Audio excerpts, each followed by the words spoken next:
Today I am going to be talking to you guys about the books I am most intimidated to read on my TBR.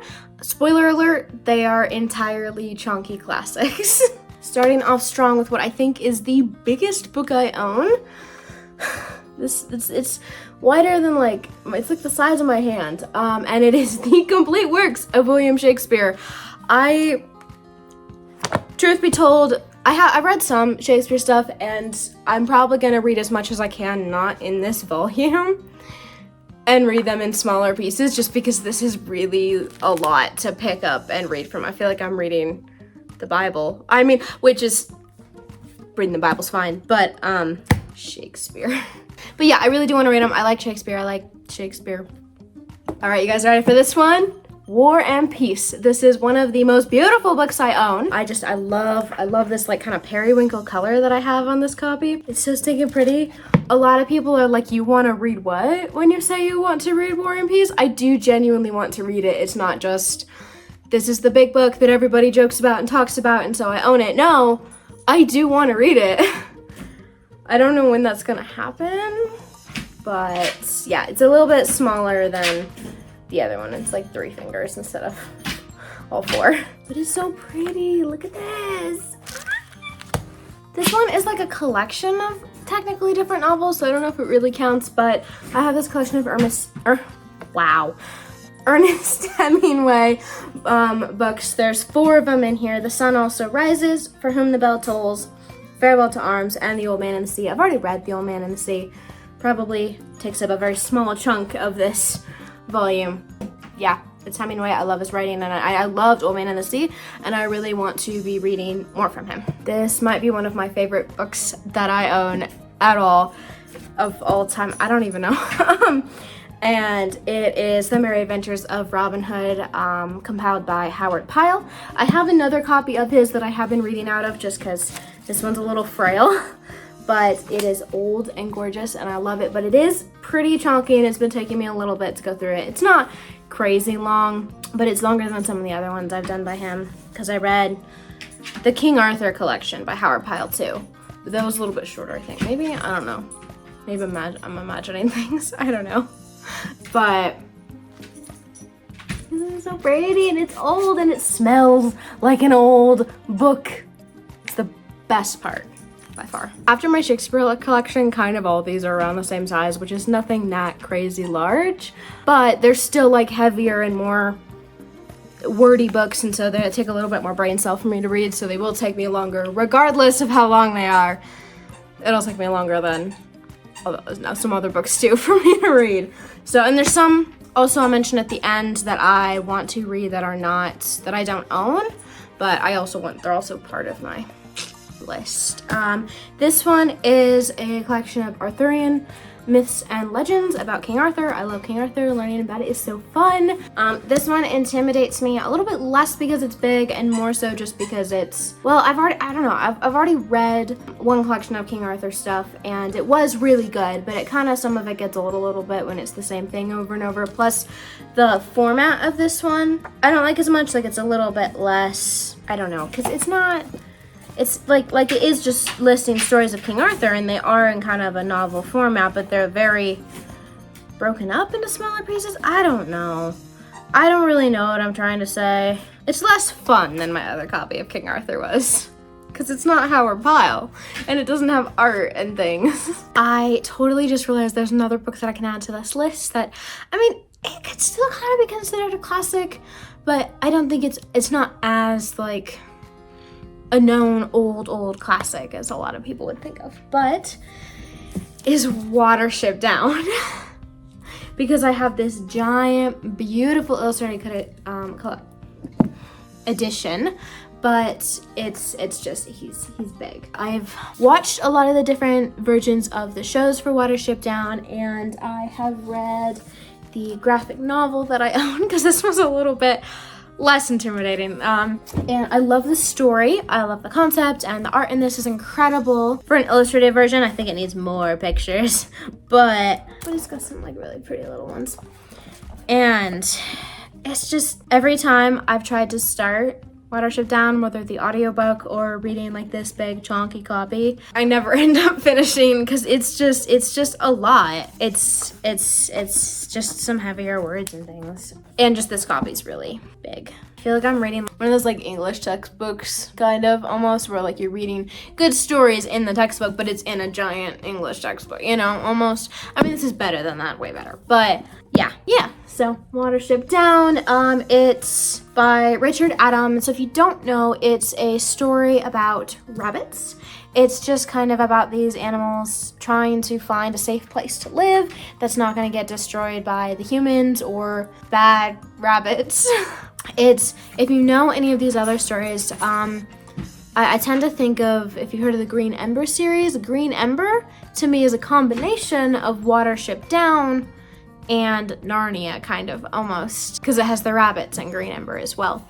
But these are a little bit more like they're not wearing clothes or anything, but there's so much intense lore to it, and intense like just world building and story building around the world that the rabbits have, around their kind of, I don't know if you call it religion, but like they have a god, the name for their god that they have, and it like explains why rabbits have legs and stuff, and the culture that they have in their burrows, and the different kind of almost political standing of the different rabbits, and the differences between different burrows and how they work.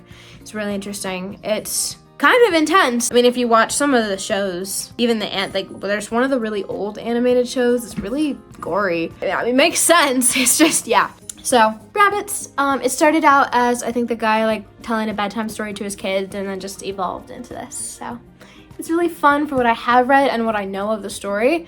I just really need to read the actual original, because it's kind of unlike me to read the adaptations and watch them before the original, but I've just been putting off reading this one so much. Oh, here, you want another one? This one's also chunky, because it's also illustrated, different kind of illustrated, and it is my illustrated copy of The Princess Bride. So again, I am branching out of classics more than I thought I was going to. Unless I get a copy that's smaller or something. I do want to read this because I want to see the pictures and the art and everything, and I've never read it. I've only ever seen the movie, but again, it's just big. It might be one where I do the thing. Sometimes I will take like a classic story like Peter Pan or something, and I'll start reading it before bed, like a little, bedtime story, and that kind of does the trick sometimes. And that might be what this one turns into, because it's a lot of fun doing that. So, and it is originally told as a bedtime story if you've seen the movie. So, Princess Bride. I don't even know how to explain Princess Bride. If you don't know what Princess Bride is, I'm sorry. All right, we are moving back into the classics, but switching to books that aren't necessarily giant. I mean, some copies I've seen that people have done of them are pretty big, but mine aren't.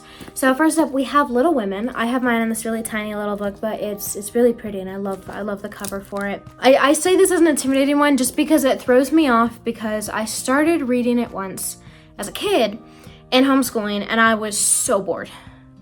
Didn't care. We never finished it. I didn't like it.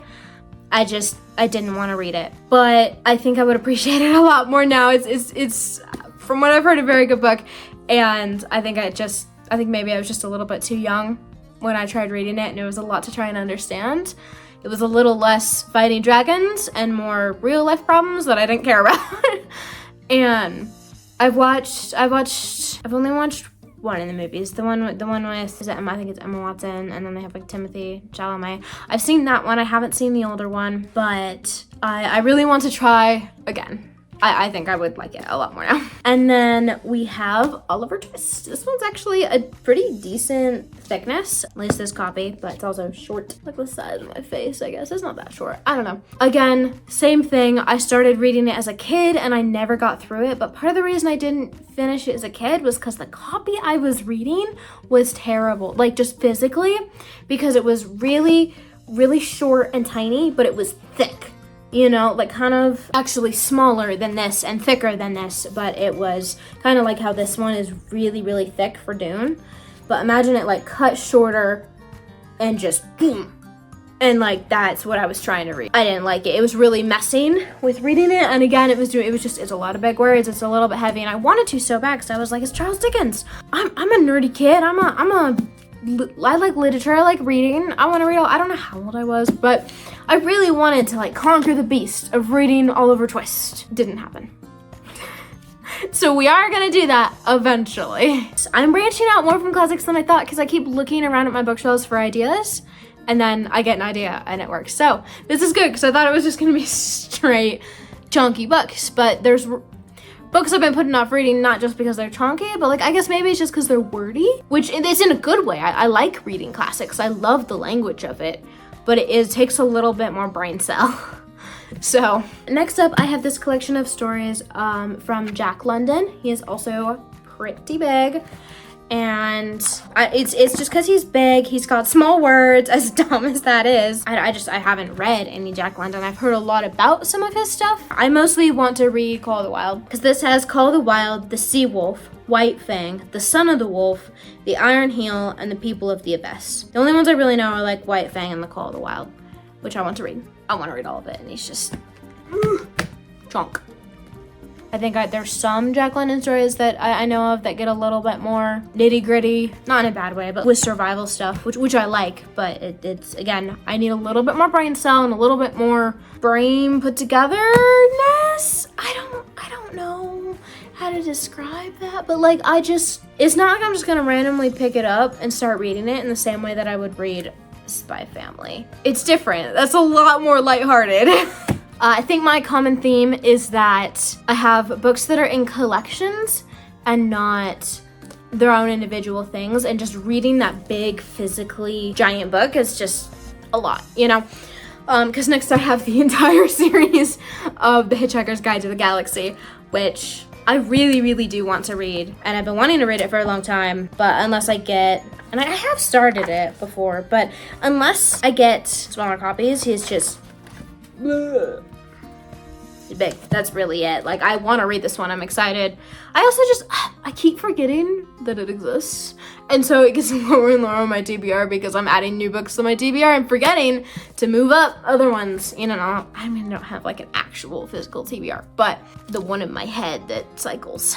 All right, the final one, guys. This, again, is not a classic, and it's not particularly chunky, and it's a funny one to add because this is one of my current reads, and I am working on it, so I'm not so intimidated not to read it, but I haven't been working on it in a while. I work on it in very small little chunks, and it's kind of just tucked to the side of my current reads. Like, I read a lot of the other ones more than I do this one, because my current reads is excessive. But we have This Present Darkness and Piercing the Darkness, which, you know, first and second book, and by Frank E. Peretti. It's Christian adult fiction. Yeah, I really want to read it and keep working on it, but it's just small words, and it's an adult novel, and I don't read a lot of adult novels. I'm still working on my TBR from middle school, guys. So I don't have anything against big words, I promise. I like big words. I like reading them. But I gotta use a little bit more brain cell. I gotta be a little bit more present to be reading something that is more classics words or just heavier adult novels. So again, they're not like super giant, but there's a decent amount between the two of them. And because it's Christian, some of it can be a little heavier. And I really want to make sure with these books that I am reading them and genuinely really focusing on this. Not that I don't focus on other ones, but I want to make sure I'm really focusing on it and really involved with what the author's trying to say and stuff, just because I know that these books meant a lot to some other people that I knew. And so if they were able to help them with some stuff, I want to be able to see it too. And it's about spiritual warfare, which is pretty hefty stuff. So that is it. I hope you guys really enjoyed learning about my most intimidating books, if you call them that, I guess. Yeah, so really it's just chunky classics and chunky collections of stories, and then books with big words. Just really dumb, but big words are hard. So yeah, so that's what it is. If you have read any of these and you really are like, you gotta read that one, up it on your list, let me know in the comments. And if there's any of these that you're like, well, it really wasn't worth it, maybe not. I also want to read Don Quixote, and that's a chunky one too. That's in my list. I don't own it, but there's plenty others. My TBR is kind of endless. That's everything. Thank you guys so much for watching. And yeah, get excited because we're gonna have a fun set of videos coming up next with a lot of challenges that I think you guys will like. So that's to help get us do a little bit more reading throughout the rest of the year. Juniper, hush. Hush, hush, hush. Yeah, thank you guys so much for watching and for everything. Yeah, we will see you in the next video. Thank you.